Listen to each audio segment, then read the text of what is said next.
Hello, everybody. Welcome to Crochet, a Canadian crochet podcast. I think I'm going to do that every episode now, and I'll have to take that sign with me if I'm in a different location. I am your hostess, Claudia. Thank you so much for joining me today. If you are one of my new subscribers, I would like to extend a brand new welcome to you. Thank you so much for clicking the button and joining me on Wednesdays. And if you're on the fence about whether or not you should subscribe, I say, why not? Why not? It's safe, it's easy, and best of all, it is free. I am going to have a chat today about what I'm working on, what I have plans for, and things like that. So let's get into it. Also, for those of you who are new, my name is Claudia. I herald from the base of the Rocky Mountains in southern Alberta, Canada, and I love to crochet. That is an understatement. All right, given that it is Wednesday, let us hop into the work in progress Wednesday portion of this podcast. And I'm so glad I decided to do a video version of this because could you imagine trying to describe crochet projects without a visual medium? Like, I don't even know how to do it. So, okay, what I am working on, this is what's important. This is the very beginnings of a teeny tiny toque that I am starting. My kids and I last night decided that they love these waffle shaped toques and that because they like them so much and they want a bunch of them made, I was like, you know what, I'm going to do a whole bunch of these and I'm going to make a pattern for them. So these ones are going to have the ear flaps that also mimic the, not mimic, but that incorporate the waffle into the ear flap. And we decided together that we would call this pattern the Flapjack Pattern because it's waffles. Waffles are kind of like pancakes. And another name for pancake is a flapjack, and it has ear flaps. So again, like, is it that clever? No, but we like it. So that is what I am working on. And this is the first pattern that I will have ever made that I will be introducing other sizes as well. So for that, this is my little test one, and this will be a little kid size. I'm going to go from, I'm going to have to see about how big this is once I'm finished and how stretchy it is, and also use one of my baby nephews to be a test for this before I can decide exactly how I want to size everything with this. But that being said, I don't imagine it's going to be all that hard, but I won't be making one of every size so that you can see how big the sizes are, and I will be providing measurements of what the circumference of the toque is, so that even though you may say, oh, I have a small head, but if you see that like the medium or the large, for example, would fit your head size better, then that would be the one that I recommend that you make for yourself or whomever. So there will be that. I don't have a release date at all for this. Oh man, it's probably going to take me about a month to make all of the toques and to make sure that all of my measurements and everything are correct and all of that stuff before I get all of that set up. But if you stay subscribed to this channel, or if not, even if you just come and check this out again at a later date, this is where I'm going to be keeping everybody up to date on release pattern and things like that. Nowhere else, just because it ends up being way too much work for me to have to go to like every single social media platform and be like, hey, did you know that I have this coming up? I will be letting people know on Instagram, Facebook, Ravelry, all of that stuff that I have a new pattern coming out or that has been launched, but I will let you know all of the details of timeline and things like that here. So just FYI. That yarn and what I am making it for, I'm trying to cover sort of all of the bases that I possibly can. So a yarn that is pretty universally available to most people, regardless of the brand, is a size 4, like a worsted weight yarn. So that is what I am using to make up my test pieces and all of that, and to see how it goes, because I would love for everybody to be able to do that, to have this. So that's that. The second thing that I am working on is, I know you'd like me to say that shirt, but it's not the shirt. I have to find it now. It's all dug down here. Okay, so if you remember last week, and I'll put it, or not last week, week before, I'll put it in the cards, that I had purchased that tweed yarn and it was only 4% wool, and I was kind of laughing about how it was only 4% wool. Go watch the episode. I get into it, trust me. I actually started making something with it. So here it is, now that I've wound it up and played with it a whole bunch.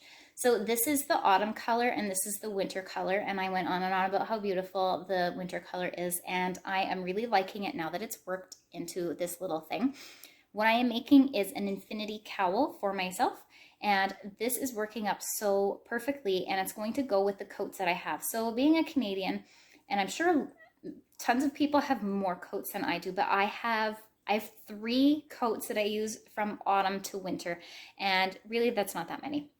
So I have a fairly thin-ish gray, very lightly lined coat that I got from Costco. It had a hood, but I took it off because it was just fastened by these little buttons, and it was super, like, I don't know, it just was not, it didn't work out that well. So I didn't like that. So I took the hood off and now I've lost it, which is fine. But because it's gray and it's like the most boring gray you could possibly get, which is fine, it will go perfectly with this because it is a neutral, and this is mostly neutral.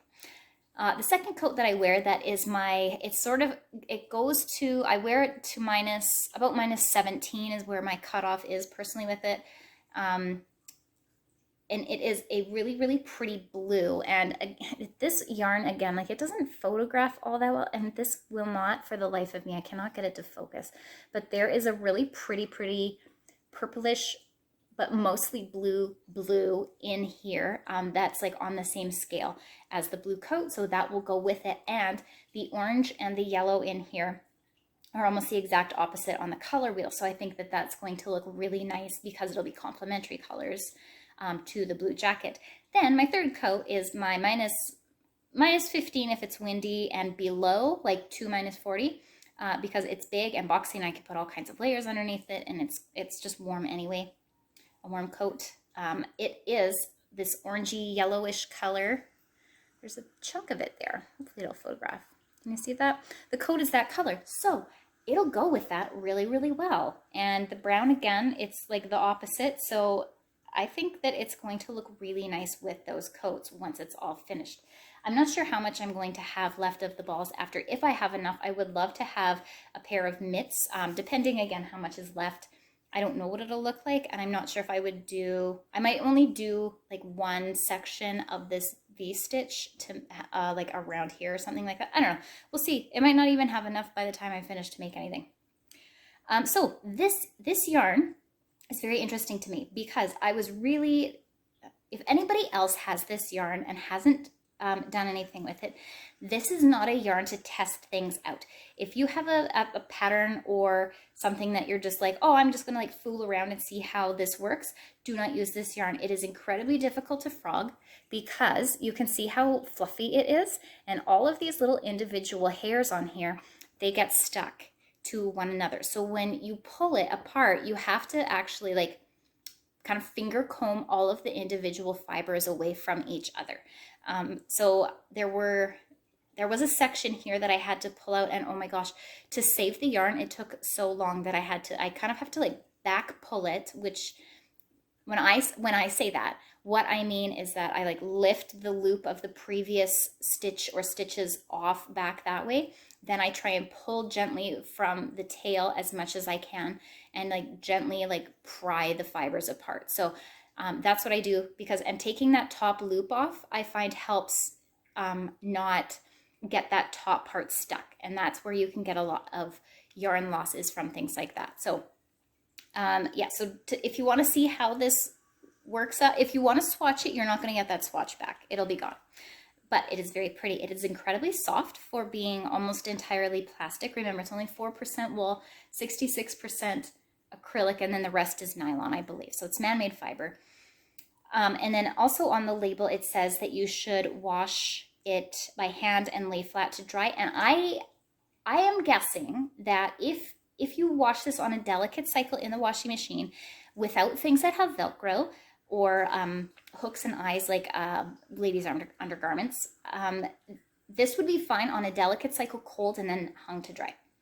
I don't imagine it's going to shrink that much or that the fibers are going to get so condensed. I would not wash this on hot water because even though there's a tiny bit of wool in here, I feel that it's so It's so fluffy and it would melt together, I think, under the extreme duress of hot, hot water. So I wouldn't do that. And okay, and then for this, I'm sort of making this up as I go along, but I think once I'm dedicated to it, I'm dedicated to it.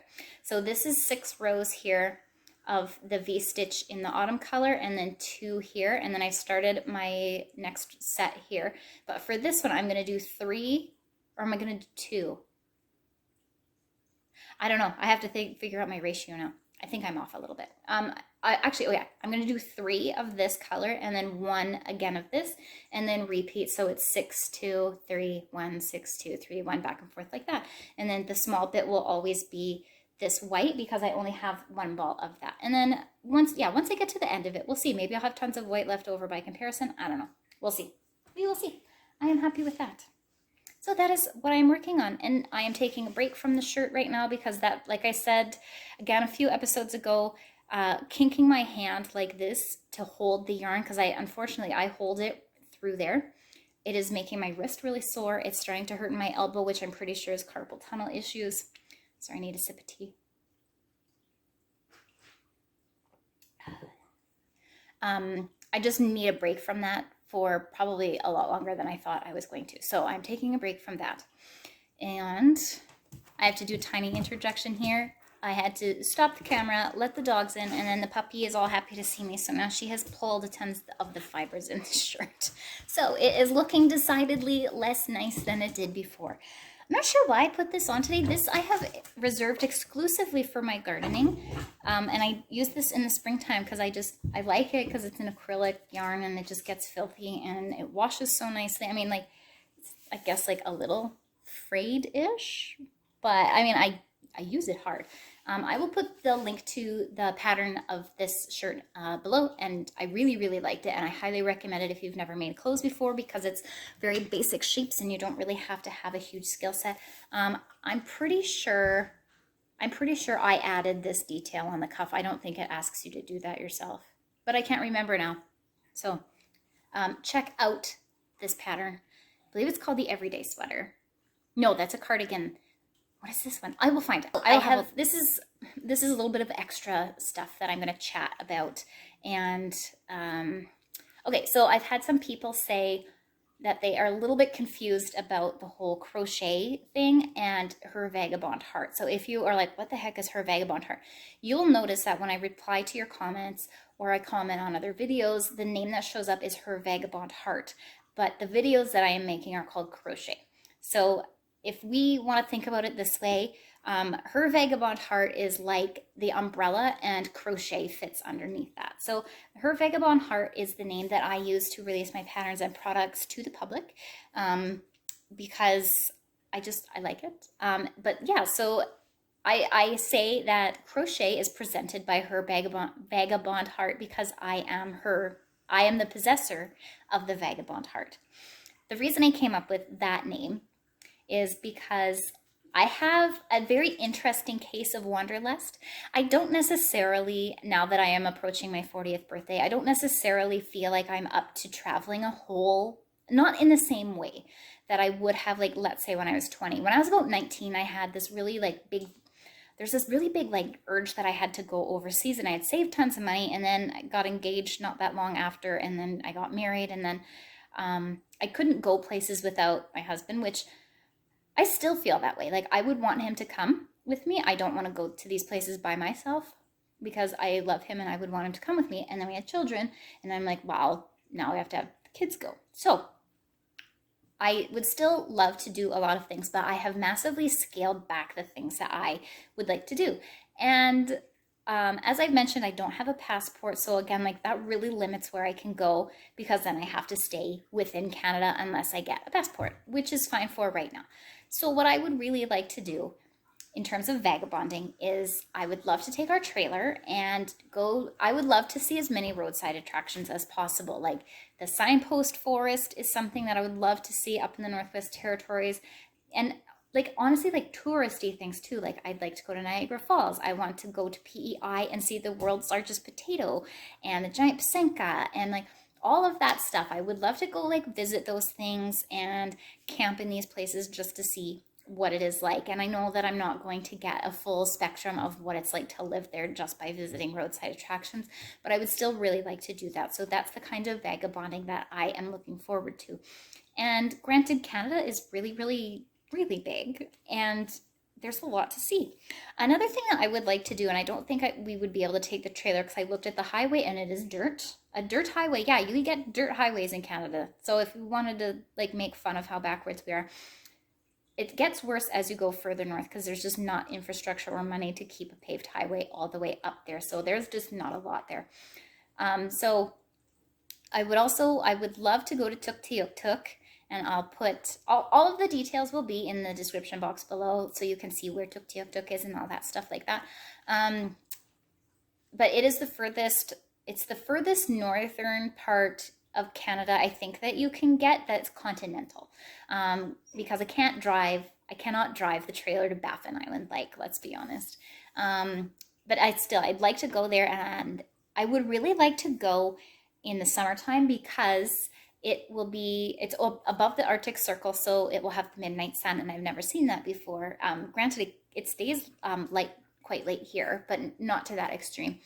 I would love to be able to see that far north, just to see what it's like, and then put my feet in that freezing cold Arctic Ocean, and then all of that fun stuff. So that is the vagabonding heart. And I originally started, so how this all folds in together is I originally started making things that were appropriate for outdoor activities. So that's where the triangle scarves honestly came from, is because I'm a avid poncho wearer, but my husband absolutely despises ponchos.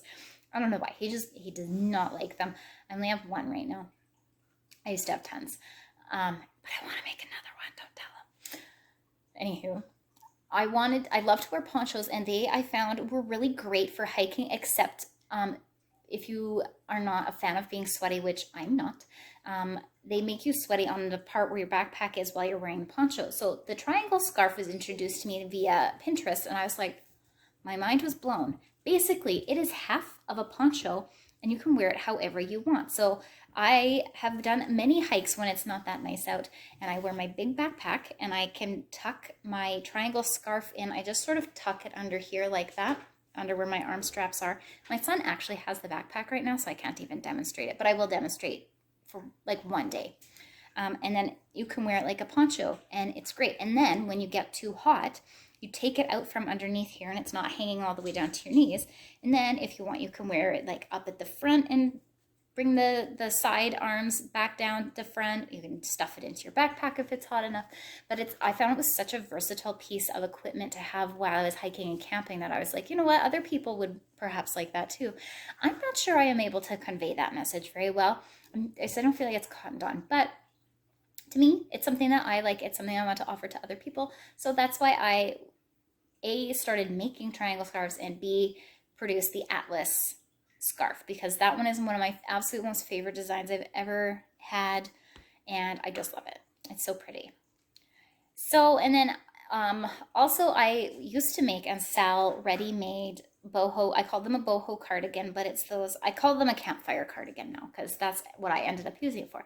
So they're for those days when it's not as, those days, I guess, those evenings when there's like a bit more of a chill in the air. Usually when you're camping, probably mid to late August in Alberta, you start to get cold. So you sit around the fire, and you don't need the heat on the front, but you would need it on the back, even in your camping chair.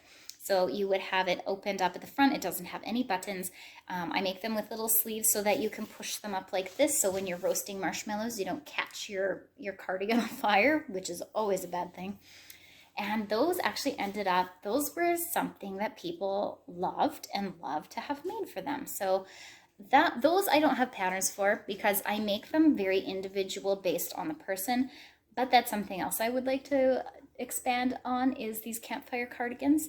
And I don't know, like I love them because I make them so that they're wash and wear. Usually if somebody wants one made of wool, I will absolutely go and find the wool to make it, or any other specialty yarn like that. I came up with crochet because I had no idea really what to name a podcast, and what was I watching? Oh, okay. So I had started watching, and unfortunately, they only got a very few episodes in, and then they didn't continue, which I'm pretty sad about. But I hope that they are able to make a comeback at some point. So the Velvet Acorn, actually, she started a podcast, and I believe she called it the Velvet Acorns Notebook. I think something similar to that. Anyhow, and I was like, you know what? Like, I know like that particular person like has really popular designs and things like that, and I really enjoyed the content that she brought out and that she was putting into her podcasts and everything like that. And I was like, you know what? I think I can do that too. So I just started one day. I think that I recorded, I think it was a Sunday evening, and then I spent Monday and Tuesday editing, and then I posted my first one on Wednesday. And I don't have a plan. Usually I kind of just see how the wind blows, that's really how I live my life, is I don't typically make a lot of plans. I just see what happens and I go with it. But yeah, she was the inspiration for me to start this podcast, and I needed a name for the podcast because I didn't want it to be called the Her Vagabond Heart podcast, because I feel like Her Vagabond Heart it's more than just a crochet. Like, crocheting, don't get me wrong, is like a huge part of it, and it's what I sell. But the ethos of Her Vagabond Heart is like, it's about hiking and camping and outdoorsing and being the kind of vagabond that you want. And I don't use that at all in a disparaging term. I don't mean it as somebody, like, I wouldn't call someone that as an insult, even though I know historically it has been, or biblically it refers to someone in a disparaging way. That's not how I mean it at all. It's just, I mean, it's somebody that I feel like has a really deep-seated root of wanderlust that they can't really get it out. And like, so that's what that means to me. Because that is what's in my heart, is that I love adventure, and I love all of that stuff. And I love things changing, and I love new experiences and all of it. It's just, oh my goodness. It's so happy bringing for me to be this like tiny little bit of vagabond. And we're glampers now too, because like I said, we're getting to be 40. It's not going to be all that long. And we're not as young as we used to be, but we can still vagabond in different ways. And I would love it if at some point I could do that full time and work digitally. But we are not there. I don't know if we're ever going to get there. That it's not really a dream that I have. It would be a nice to have, I think, or it would be nice if it happened. But like today, I'm not taking active steps to make that happen, because I don't need to right now. It's not the right time, I feel, for that stuff to happen. Usually I will get a very like clear, definitive, like either feeling or something will happen, and then I'm like, okay, like now it's time. And it drives my husband crazy because he really loves to plan, and I'm like, no, like we just have to wait. There'll be one day where I'm like, yeah. And it has never steered us wrong. I keep going through life, go through the motions, do things that I like to do, and then when an opportunity arises that I can feel in my gut and my heart is the right thing to do, then I say, yes, that is the thing. We have had opportunities that I feel very hesitant about, and I say, no, thank you, and I have never regretted that. I really try to listen to my gut, and I do not try to rationalize things at all. I try to go based on my initial reaction, and if it's negative right off the bat, no go. Because usually there's a reason. And that's something else I try to teach the kids, is like, if you feel like you're in danger, you're in danger, right? Like, so like that kind of got off in a weird area, didn't it? I apologize. That wasn't really my intent for sitting down and chatting with you today about this. So I hope that gives you an overview. So it's like Her Vagabond Heart has crocheting, the podcast, crocheting patterns, and then my lifestyle. And I don't like project my lifestyle. I used to blog about these things and about our adventures and things like that, and I haven't for a really long time. So all of those posts have been made private on my blog. I'm not sure if that's even something people would like. I have considered creating a secondary channel that it would be seasonal, unfortunately, about the adventures that you can have as a vagabonder within your own community. But I don't have time, unfortunately, to maintain 2 channels right now. So like this right now is kind of the max that I'm able to handle, is the once a week sitting down, perhaps doing a special crochet video once in a while. But that's that. And that's what I mean. So I just I take it as it comes. So right now, this is how it is. It will probably change invariably as life so does, but right now this is this, and this is okay. And I just have to accept the fact that this is fine. Our needs are being met. I'm happy. I don't feel overworked. This doesn't feel like a burden. So this is a great, great thing, and I love it. I really do. I love bringing you guys these podcasts, and I'm so actually surprised that like this is the thing that people like, is my chatting about crochet, because I have had, oh my goodness, I've had YouTube channels for quite a long time and made videos and things like that, and none of them ever really took off at all. And I wouldn't say like this is a landslide success, but the difference between this one and other stuff that I've done is massive. And I don't even think I can express to you how surprised and how grateful I am that you guys have taken time, to watch these videos and to actually bother to like them or subscribe or send me a message or comment.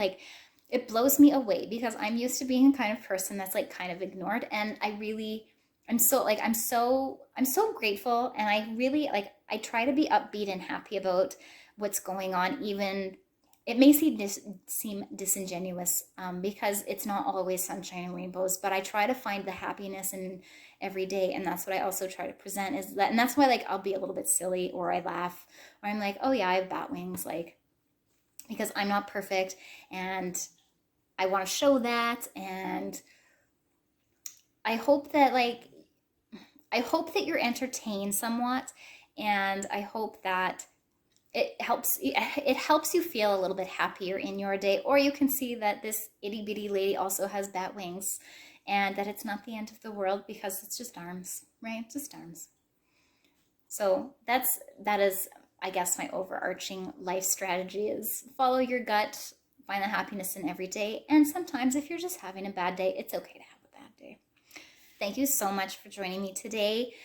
Like I said, even if you skipped all of it and have just ended up here, thank you so much from the bottom to the top of my heart, of every 4 of the chambers and ventricles, all of that. Thank you so much for joining me today. I hope that I brought a little bit of light and laughter to your time that you've spent with me. And I would love it if you could give me a like, or share this with other people that you think would also enjoy this kind of nerdy humor that I typically have.